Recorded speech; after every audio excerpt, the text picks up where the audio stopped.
when you withdraw sex out of your marriage, like a sexless marriage is very boring. No one wants to be in such a marriage. So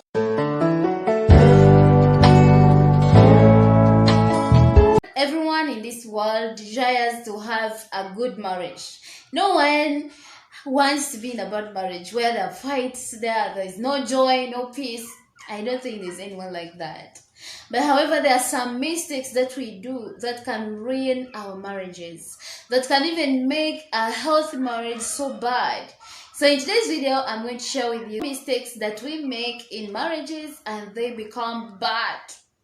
So if you're new here, this is Asperia and you're welcome to my YouTube channel. For returning subscribers, you know me, yes. So let's get right into the video. See you there. Number one mistake that we do: withdrawing sex or denying your partner access to your body. Now, sex is very important in a marriage. That's why so many people get married. Others have money, have everything, but they just don't have sexual satisfaction. So they marry a wife or a husband so that they will have their sexual needs met. But sometimes in a marriage, you use sex as a punishment, and that is very bad. God knew how desperately a man or a woman desired sex in their lives. That's why he says, marry. Now let's look at the Bible, what God says about it. In 1 Corinthians chapter 7, from verse 3, the Bible says, let the husband render unto the wife due benevolence, and likewise the wife. The wife has no power over their own body or even the husband. So God knew that if you get married, your husband or wife desire sex, so you are the right person to satisfy their sexual needs. Now, withdrawing sex or denying your husband or wife your body will cause a lot of temptation. When you read 1 Corinthians chapter 7 and verse 5, it says, do not deny your husband or wife your body, because if you do that, they will get tempted. Satan uses that as a weak point in all of us to bring us down into adultery. So do not defraud your husband's sex. Do not refuse your wife's sex, even though it beats in the middle of a misunderstanding. Sex is very important. Even it brings you guys together back even when you are angry. So when you withdraw sex out of your marriage, like a sexless marriage is very boring. No one wants to be in such a marriage. So when you withdraw sex, you are inviting Satan into your marital bed, and what happens next? Do not withdraw sex. Number two, putting another person first before your spouse.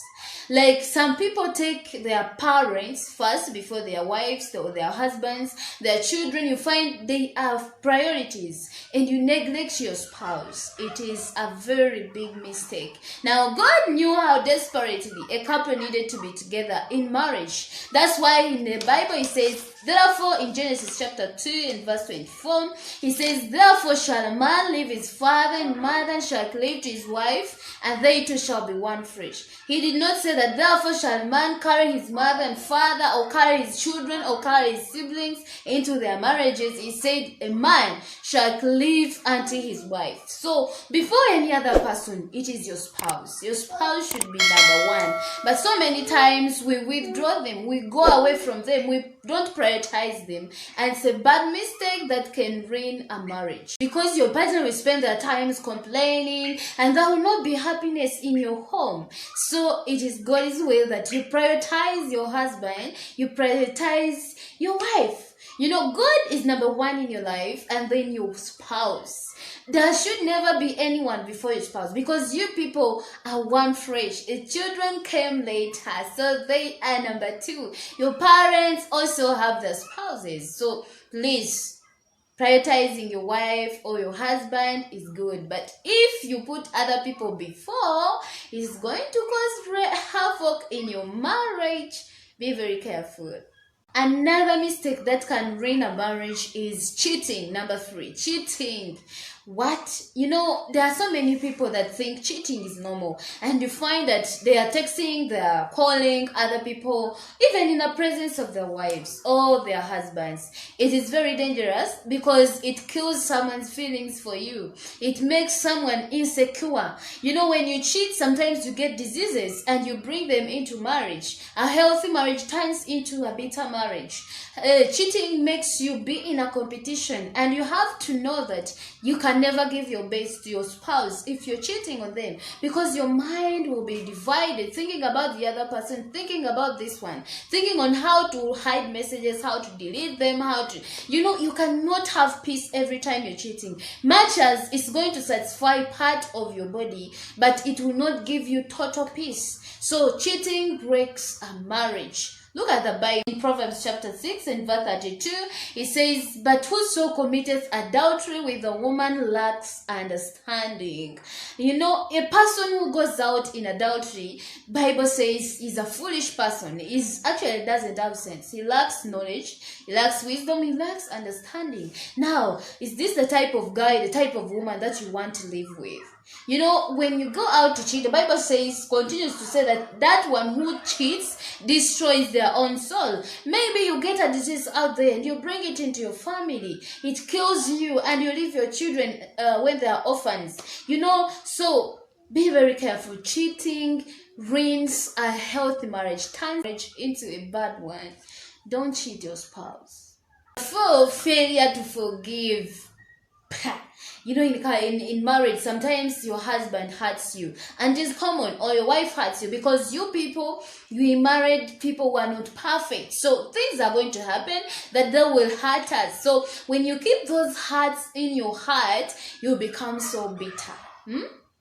And it stagnates everything. Your children will taste your bitterness. Your husband, everyone in your household will know that indeed something is wrong. And with a bitter person, you can never have peace. You can never have joy. Bitterness is very bad. Now, I shared a video on how to overcome bitterness. I'm going to put a link in the description box.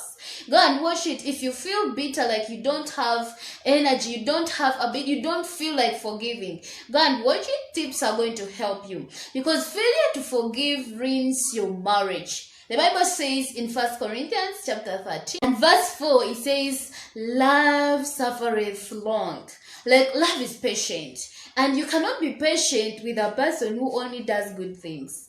No, you be patient with someone who is bad, then you'll be like, wow, let me just be patient with him or with her, things will be better. So in being patient, there's forgiving. You forgive your husband or your wife, whatever they have done. You choose to forgive them and to let go of the past. Sometimes you forgive, or you say, I've forgiven you, but you cling on the mistakes that they have done. Today you bring it, tomorrow you are having sex, you bring it, and that will only cause pain in your marriage. So failure to forgive is a very big mistake, and it ruins even the happiest marriage.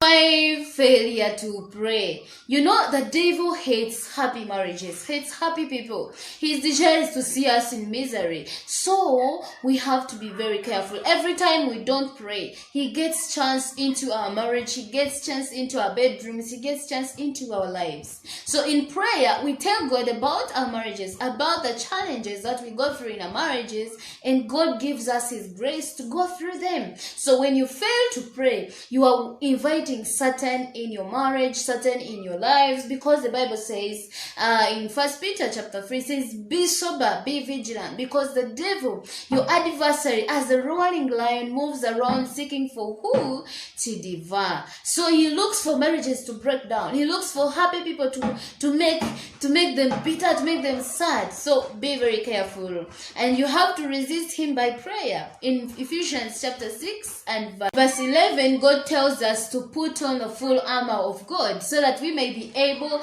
to stand against the wiles of the devil, the tactics that the devil uses. Sometimes the devil uses us, our tongues, our eyes, our ears, our phones, our children. So when you pray, God reveals everything to you, and he gives you grace to go through everything and to handle them in a way that pleases him.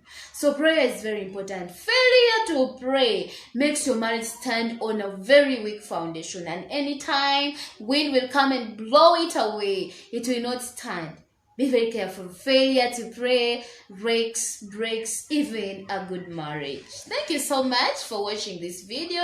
I love you so much. As said, I'm going to link a video in my description box about how to overcome bitterness. It's going to help you because it helped me too. Thank you so much. If you haven't subscribed, please kindly subscribe. Join this family, and for now I'm going to say bye. I love you so much.